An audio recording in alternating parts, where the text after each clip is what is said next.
Kamusta po mga kababayan? Isang magandang araw sa inyong lahat at narito muli tayo upang panoorin at tunghayan itong nagbabagang balita kung saan pinirmahan na nga ng Pangulong Bongbong Marcos Jr. ang Budget 2026. At panoorin natin ito mga kababayan, ano?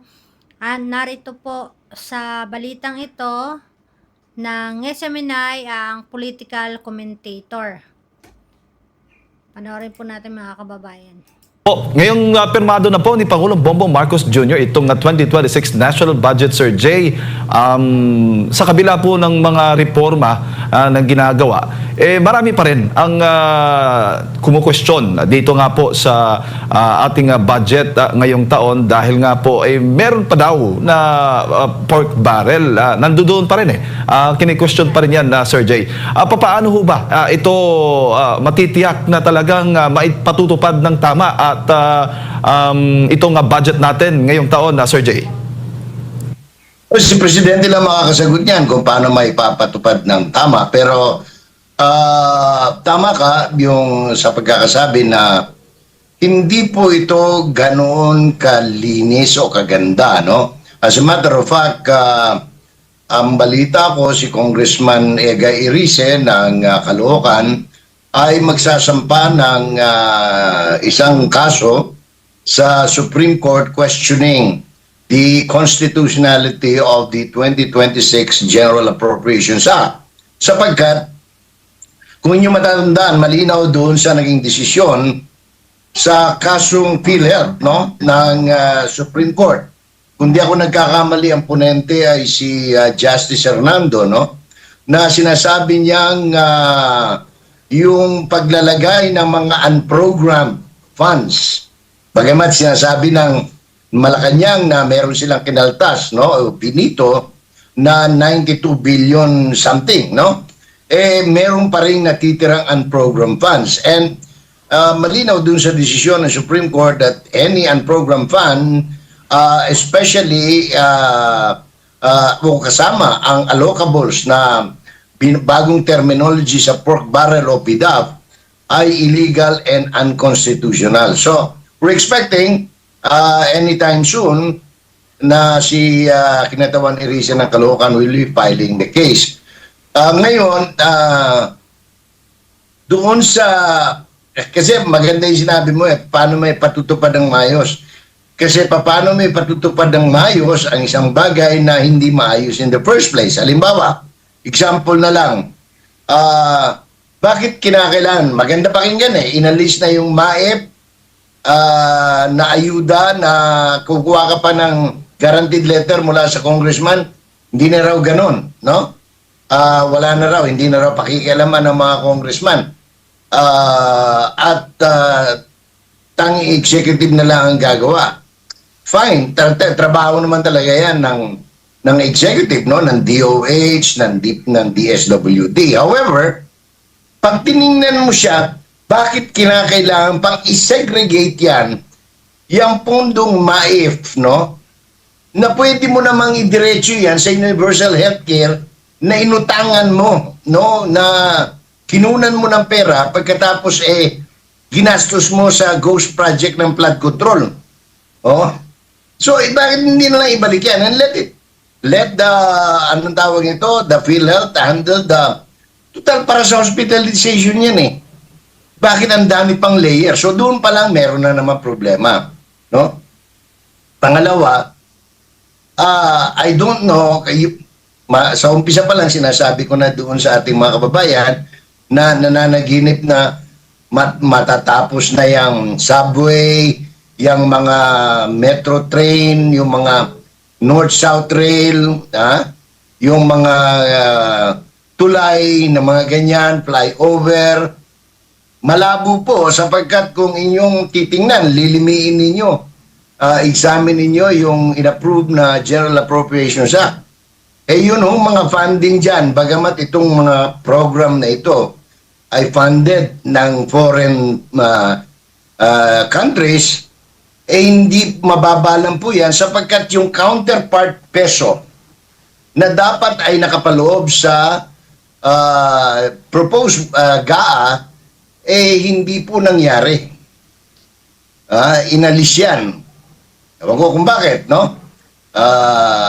So, yung mga subway, metro subway, medyo hanggang panaginip na lang muna yan.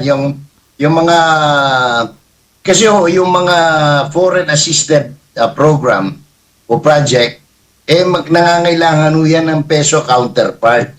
Kaya pag wala yung peso counterpart, hindi magre-release siyempre yung funder na foreigner.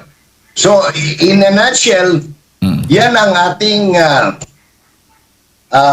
unang observation, Jade.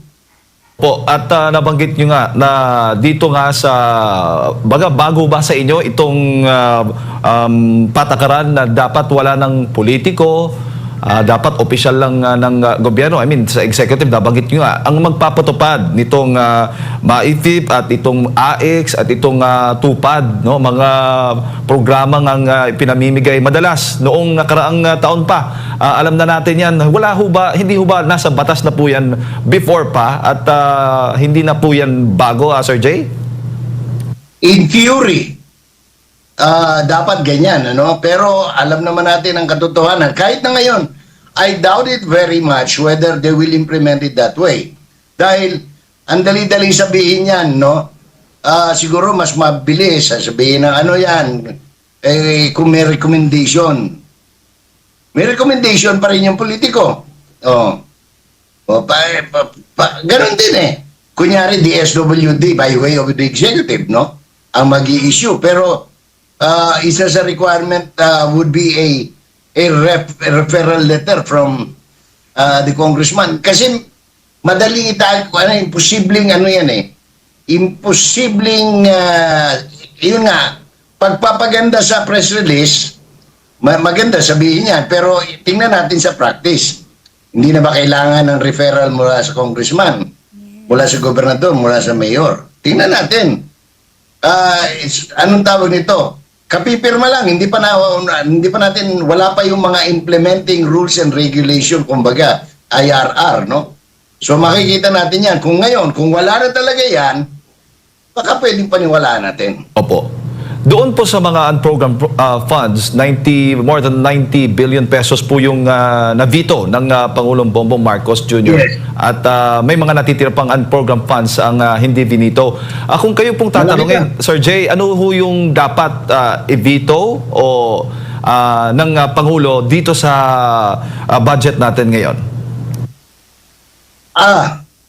Ang ideal sana ganito ay Jade, no? Kung ano yung kikitain ng gobyerno, projected, wala sa BIR, BOC, customs, lahat ng government financial institutions, yun lang dapat ang binabudget para hindi tayo umuutang. Ang problema kasi, nag-approve tayo ng almost 7 trillion na budget, pero ang projected natin kikitain is only 5 trillion. Entonces, kailangan natin mangutang ng almost 2 trillion pesos. Over. Now, ang tanong dyan, saan ka uutang? Meron bang magpapautang? Gaano kalaki ang tawag nito, ang interest? Anong mga kondisyones ng utang kung merong magpapautang? Because as it is, Jade, no? Sinabi na ng mga international funders or financial institutions, mukhang malabong magpautang sila sa Pilipinas.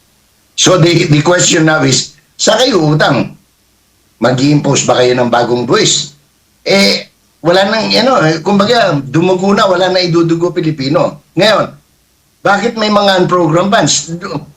Ang problema dyan, kung yung unprogrammed funds is chargeable to regular revenue, or yan bang, yan bang mga unprogrammed funds na yan ay subject to the availability of funds doon sa uutangin. Because, malinaw, tama naman yung ginawa ni Presidente, no? Na pinito niya yung mga unprogrammed appropriations chargeable against uutangin, no? Pero ang dami pa ring unprogrammed funds na regular program expenditure ng gobyerno. So, wala rin. may program funds pa rin. Opo, opo. At ito rin yung unprogrammed funds na nais ni Congressman Erice na questionin dyan po sa Supreme Court anytime soon, Sir Jay. Correct, correct. Kasi nga, anong tawag nito? Sinabi na, ilang beses na sinabi ng Supreme Court na unconstitutional yan eh. Mga pinagkunan noon, yung ba naalala nyo yung panahon ni Pinoy, no? Yung PDAP at saka DAP, no? Diyan din niya eh, mga unprogram yan na kinuha din doon. Sinabi ng unconstitutional yan. Doon sa desisyon ng PhilHealth, sinabi ng unconstitutional. Hindi nakikinig ang ating Kongreso, lalong hindi rin nakikinig ang Presidente. So, talagang, anong tawag nito, sa kangkungan tayo talaga pupulutin kapag kaganyan. Opo. At isa pa sa Ayan na nga mga kababayan, talaga namang itinatalakay dito kung saan mapupunta yung mga budget at syempre merong mga pagdadaanan pa ang budget ng Pilipinas. Kung pwede namang dumirekta mismo sa PhilHealth ang budget at sa mga iba pang ahensya. Hindi na kailangan ng masasabi nating middleman or middle na kailangan pang pagdaanan. At syempre isa na rin po mga kababayan ang questionable na tupad nga dahil isa po yan sa ginagamit ng iilang politiko mga kababayan na ika nga. Ayan. So, kayo po, ano po ang inyong mga komento, mga kababayan, sa usaping budget ngayong 2026? Comment lamang po kayo, huwag niyo pong kalimutang mag-subscribe at sama-sama po tayong makibalita at mamonitor ang budget 2026. Marami pong salamat.